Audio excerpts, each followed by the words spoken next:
After dinner, Zhang Yi chatted with everyone for a few more words, asking them not to go out recently and pay attention to the movements of Tianhai City. Then he pretended to go back to his room to rest. But he quietly came to Yang Xinxin's room. Yang Xinxin sat on the fan's princess bed and looked up at him coquettishly. "Brother, I knew you would come. This is your own choice, so you have to know what will happen." Zhang Yi took a deep breath and took a gun out of his pocket. Zhang Yi took out 2 guns and handed them to Yang Xinxin. "These 2 guns have little recoil, so you should have no problem using them. But you still need to practice diligently.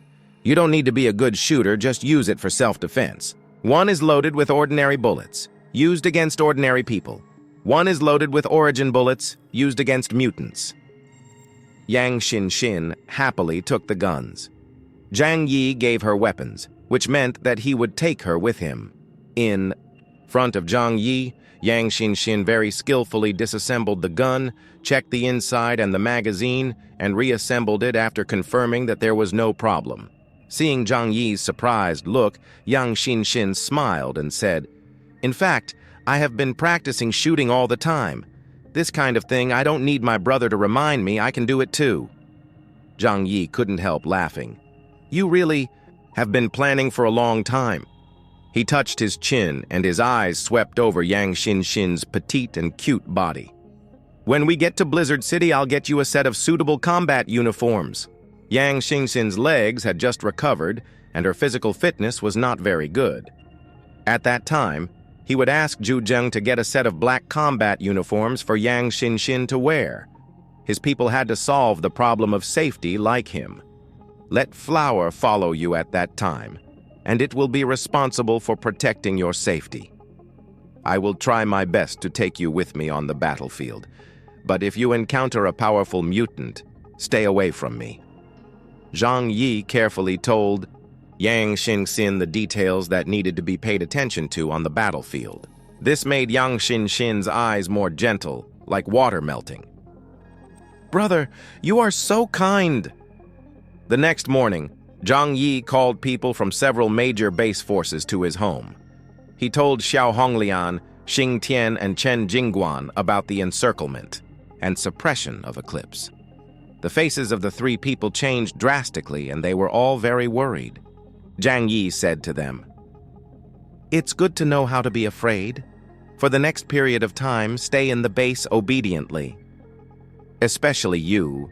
Zhang Yi turned his head and looked at Chen Jingguan.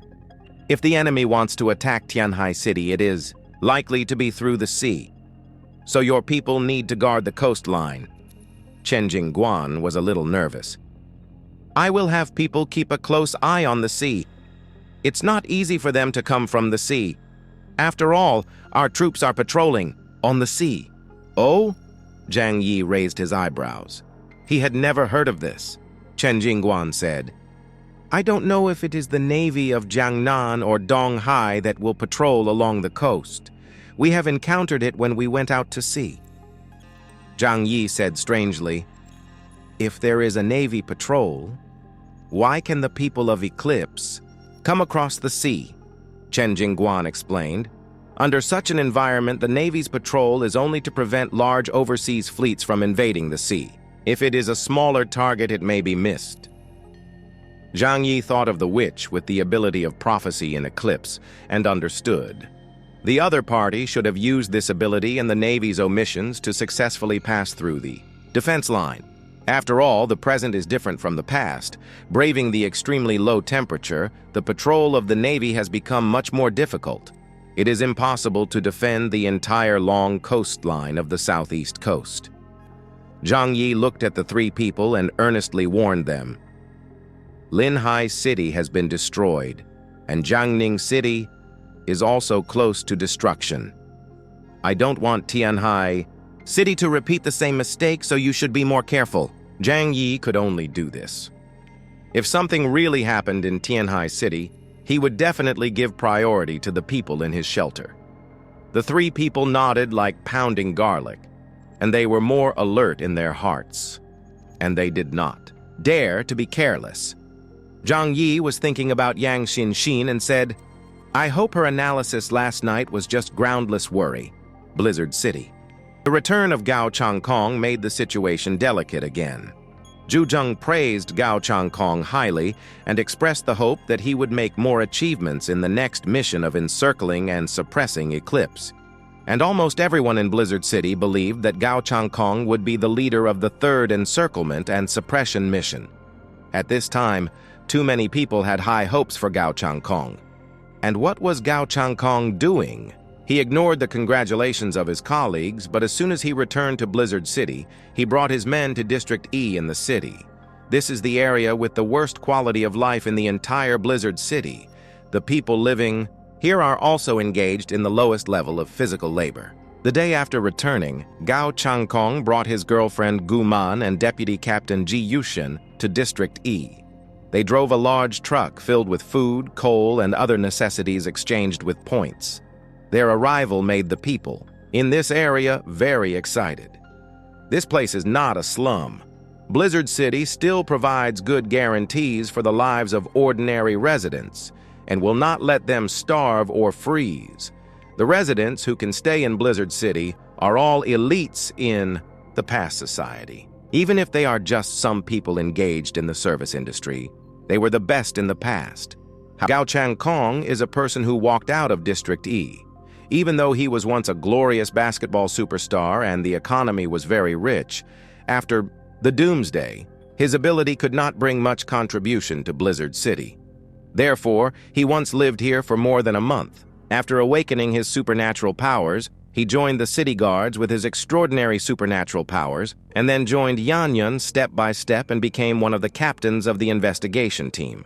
So every time he came back from a mission, he never forgot to come to the place where he used to live and send some daily necessities to the people in District E who had helped him. After Gao Changkong arrived at the community, he was warmly welcomed by the people. Guman smiled and asked everyone to line up and then receive daily necessities.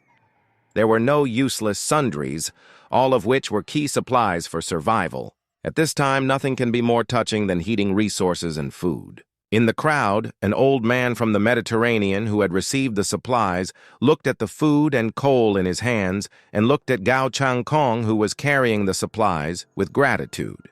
It would be great if Captain Gao could be the Commander-in-Chief of the Jiangnan district in the future.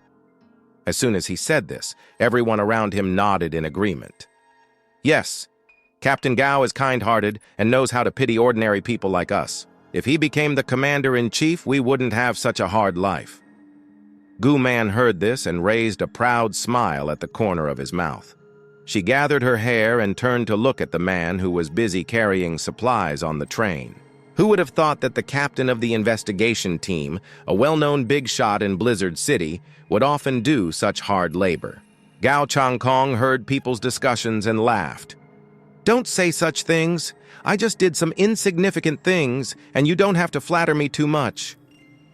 Zhu Shuai has made Blizzard City very good. At least everyone can live a stable life. A woman in the crowd lowered her head and said gloomily, "Is it really like a stable life?" Jinling had a population of 15 million at the beginning. After the end of the world, less than 2 million people were selected to enter Blizzard City. Later, if you lose your ability to work due to various problems, you will be ruthlessly expelled. She took a deep breath and tried not to let her emotions break down. Because she thought of her parents, a couple in their 70s, who were driven out of Blizzard City for this reason. In the future, the world will slowly get better. Please believe it, Gao Changkong told everyone with a resolute look. His eyes inspired many people and gave everyone confidence. It would be great if Captain Gao could be the commander. Gao Changkong is also very familiar with this scene, so after distributing the supplies, he asked again if the community needs help. He waved his hand and said, "Take care of yourself. We are leaving first. Let's go have a coffee break." After a long, busy day, he finally finished the work here. He, Gu Man, and Ji Yushin drove to Area A and found a cafe to rest. The three of them ordered coffee and desserts and chose a seat by the window to sit down. Ji Yushin leaned on the rattan chair and said with a smile, "We just came back and thought we could rest for a while. But the higher-ups asked us to go on a mission again. The Jiangnan region really can't do without us." Gao Changkong took a sip of mocha and smiled. "It's just because we happen to be free. If other investigation teams came back, they would also be responsible for this mission." Gu Man looked at Gao Changkong's profile and smiled. "This is called, it's better to come at the right time than to come early, right?" Gao Changkong couldn't help but sighed. "Yes, sometimes luck really plays a big role. If we catch up with the mission in Tianhai City, then..." The three of them couldn't help but sigh. Who could have imagined that a simple task of clearing zombies would actually encounter a mutant of Ypsilon's level? Bian Junwu died, and the Black Robe team suffered heavy losses. Even if Gao Changkong had very powerful abilities, he could not make up for the gap between him and Ypsilon in his awakened state. Ji Yushin looked around and saw that there were not many people in the cafe. He put down the cup in his hand and whispered to the two of them, "Captain, Sister Gu, once we successfully complete this mission, the Samsara Squad will become the leading existence among the 6 major investigation teams. By then, our prestige will reach an unprecedented height. After all, this is to drive out foreign enemies." Gao Changkong smiled slightly.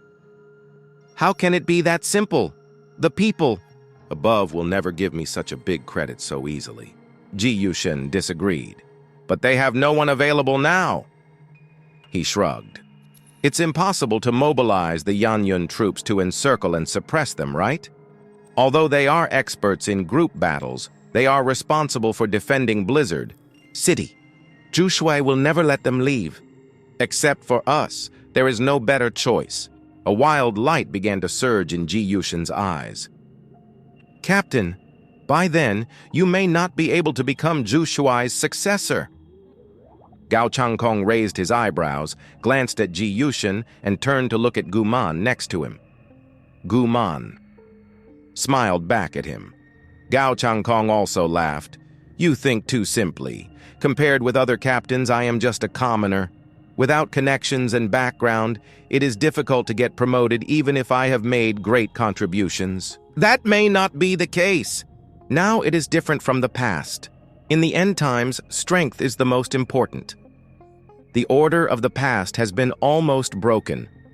Although Blizzard City has not completely collapsed the previous system, it will not always be maintained. Old Gao, this is your chance." Ji Yushin also laughed. "Yes, Captain. As long as we get rid of Eclipse, our prestige in Blizzard City will reach a very high level. At that time, you can definitely enter the core of power in Blizzard City smoothly." Ji Yushin leaned back in his chair, staring at the ceiling with a blurred look in his eyes, and he had already imagined those scenes. At that time, "We can break the rules of this world. You represent not only you, but many small people like us who have climbed up from the bottom step by step." Whether he or Gao Changkong, if they had not awakened their superpowers, they would be just small people at the bottom of Blizzard City. Those children of powerful families, such as Deng Shentong, those people with backgrounds, such as Bian Junwu, who came from the army. They can all rely on their backgrounds to get the cultivation of various resources in the region at the beginning of the end of the world. Otherwise, why should they be stronger than ordinary mutants? Gao Changkong kneaded the cup in his hand, and his eyes looked out the window. "I will take down this mission," Gao Changkong said deeply.